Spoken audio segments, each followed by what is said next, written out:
7 দফা দাবিতে রাজধানীর সোহরাওয়ার্দী উদ্যানে শনিবার জামায়াতে ইসলামী জাতীয় সমাবেশে যোগদান দিতে রাজধানী ঢাকা সহ ও ঢাকার বাইরে থেকে দলে দলে দলটির নেতাকর্মীরা আসতে শুরু করেছে।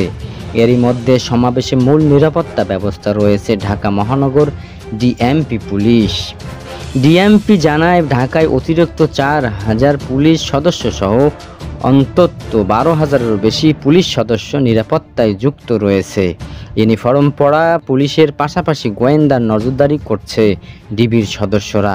এই প্রসঙ্গে পুলিশ বলছে, সমাবেশে কেন্দ্র করে নিষিদ্ধ রাজনৈতিক দল যেন কোনো বিশৃঙ্খলা করতে না পারে সেই জন্য আইনশৃঙ্খলা বাহিনী সজাগ রয়েছে।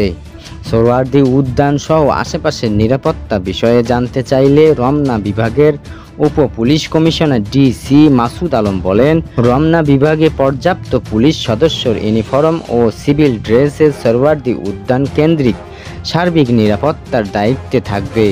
এর বাইরে সারা দেশ থেকে যেসব গাড়ি আসবে সুনির্দিষ্ট করে পার্কিংয়ের জন্য ট্রাফিক পুলিশ কাজ করছে। এদিকে ডিএমপির অতিরিক্ত police commissioner crime and SM. Nazrul ইসলামের কাছে পুরো ঢাকার সার্বিক নিরাপত্তার বিষয়ে জানতে চাওয়া হয়। সে প্রসঙ্গে তিনি বলেন, জামায়াতের জাতীয় সমাবেশ ঘিরে ঢাকায় পর্যাপ্ত নিরাপত্তা ব্যবস্থা গ্রহণ করা হয়েছে।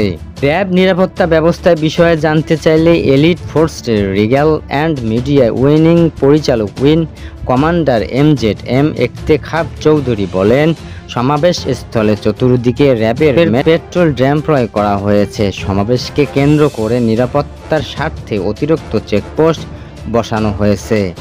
এদিকে আইনশৃঙ্খলা বাহিনীর পাশাপাশি নিজস্ব ব্যবস্থাপনায় বাংলাদেশ জামায়াতে ইসলামী ও নিরাপত্তা ব্যবস্থা গ্রহণ করেছে। মাঠের ভেতরে ও বাইরে আইনশৃঙ্খলা নিশ্চিত করতে স্থাপনা করা হয়েছে একাধিক মনিটরিং সেল। এ বিষয়ে জামায়াতের সেক্রেটারি জেনারেল অধ্যাপক মিয়া গোলাম পাওয়ার জানান, সমাবেশ স্থলে 20টি পয়েন্টে প্রায় 6,000 স্বেচ্ছাসেবক দায়িত্ব পালন করবে। ঢাকার বাইরে থেকে যারা আসবেন তাদের জন্য কমপক্ষে 15টি পার্কিং পয়েন্ট রাখা হয়েছে। উল্লেখ্য, সমাবেশে জামায়াতে আমির ডক্টর শফিকুর রহমান সভাপতিত্ব করবেন। তিনি সমাবেশে একটি ঐক্যের ডাক এবং কল্যাণ রাষ্ট্র গঠনের জাতীয় ঐক্যের আহ্বান জানাতে পারেন। আসতে পারে নির্বাচনে কেন্দ্রিক বার্তা।